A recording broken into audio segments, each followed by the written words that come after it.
Hi everyone. So I want to thank Drug Science for inviting me along and giving me the opportunity to share my experience as a medical cannabis user. I've really enjoyed listening to people talk so far, and I've definitely learned a lot so far. So I think my talk today will kind of touch upon many of the points that have been brought up in this conference. And there's not going to be a PowerPoint and there's not going to be any pictures.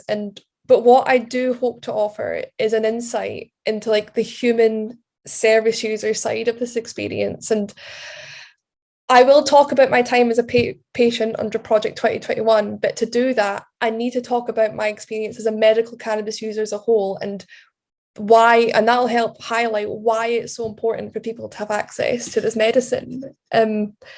Now, I don't know if anyone here is in this position where they might want to consider using medical cannabis, and if they have concerns. This talks for people in that position, or maybe for prescribers who might be on the fence about introducing medical cannabis into their practice, and maybe for the people who held the same views that I had on cannabis before I ended up using it. So I guess to start, I need to tell you how I got sick in the first place. I was 13. I was a really active kid, and I was really lucky that my parents could afford to send me to horse riding and karate. And it was on a horse riding trip, a camping trip when I was 13, that I fell off a horse and landed on my feet, chased after it, and I was okay. And I got back onto the horse. And however, when I got home, it became really apparent that I was having a lot of hip pain, and little by little, it started to affect everything. I had to stop engaging in my martial arts, and soon it was sore to sit all the time. It was sore to walk, and bit by bit, the illness, the pain got worse. And the thing is, when you have an injury at that age, or when you start to experience chronic pain when you're 13, it's insidious. You don't really see what the impact is until years on, when you start to grow up, and socializing is really important to maintain friendships, and going to school every day is really important so that you can learn how to pass your exams. And I had the constant belief as I was growing up and I was living with chronic pain and I was seeing all these specialists, that I was just one tablet, one medication, one treatment, one diagnosis away from finding what was wrong with me and curing this hip pain. And that's really important, because when I had that, there was no depression or anxiety. I did believe that this was a temporary state. And that's important to bring up, because a lot of the time my pain at this point was being contributed to anxiety. However, when I was 15, I managed to finally get an operation, and they found that when I fell off the horse, I kind of like cracked my pelvis, and I'd been walking on it for 3 or 4 years. And because I'd been dealing with that pain for so long, my whole body had become sensitized, and I was finally diagnosed with fibromyalgia. And this is really important, because at 15 years old, so 16, sorry, when I was going into my fifth year at Hires, I'd already failed my standard grades because, again, I hadn't been to school as much as I could have been. I was given 1,300 milligrams of gabapentin a day and expected to function. Now, to let you understand, I know somebody, a 6'1" man, who was on 300 milligrams a day, and they struggled to function. Consequently, I failed all my exams, and I had to go do extra courses to catch up. And finally, when I was 18, I was given my first sets of opiates, and my pain team did the best they could with the tools that they had at the time. And by the time that I was 23, I was on over 480 tablets a month. And this was a combination of opiates, diazepam, antidepressants, stomach liners to cope with all the tablets I was taking. And even at this point, I was in my fourth year of university, I still didn't have a full life. I couldn't manage a 12-hour week university course. I struggled to maintain any of the clients that I did have for my piano lessons. And I could socialize maybe once a month. The impact it had for all the tablets I was taking, it was starting to wear thin. And that was also the year when I found out I was diagnosed with endometriosis. Now, this is really important, because at this point, right, I was jaded and I was cynical. I'd had over 14 medications, all these treatments as snake oil salesman coming to me at this point. And I found out that the one thing left that I wanted to do, because I knew I'd always struggle to get a job if I was constantly in pain. My ability to have kids wasn't there anymore. And that, hearing that at 23, after what I had already lost, my social life, my ability to go to college, just to be an independent woman, it devastated me. And at this point, I really struggled to kind of see a sense of continuing with life, because what was the point? Medication was giving me a half-life. It was getting worse as I was getting older. And this is important because it was then, that year, a friend approached me and said to me, Claire, have you tried medical cannabis? Now, so in 2015, it was still illegal. And to understand, despite me being a musician and a pain patient, I had nothing to do with any drugs. I wasn't a big alcohol drinker. I wasn't able to because I couldn't go out to socialize because of my medications. And I had all these preconceived notions that you would be schizophrenic or psychotic if you tried it. I was totally zero drugs, but I was also really, really desperate and at the point where I genuinely couldn't see any other route for me.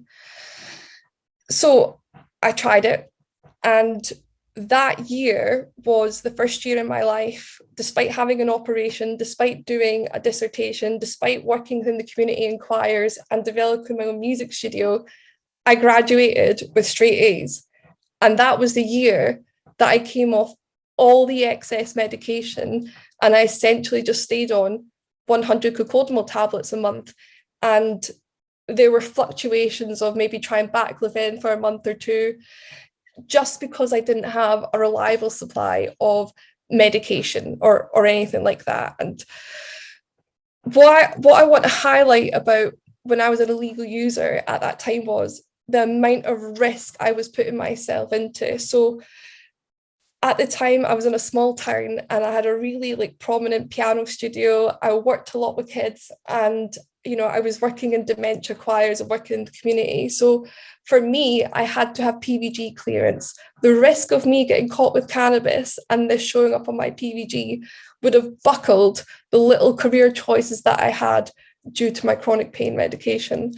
But the relief I got from this cannabis was what allowed me to even have a chance of approaching these activities in the first place, because beforehand, it was simply opiates. I was also at risk of exploitation from people. When I remember going to see somebody to deal with drugs, and they said to me if I couldn't afford it, I could pay with sexual favors. I was having to go meet people in car parks on my own as a vulnerable, disabled woman.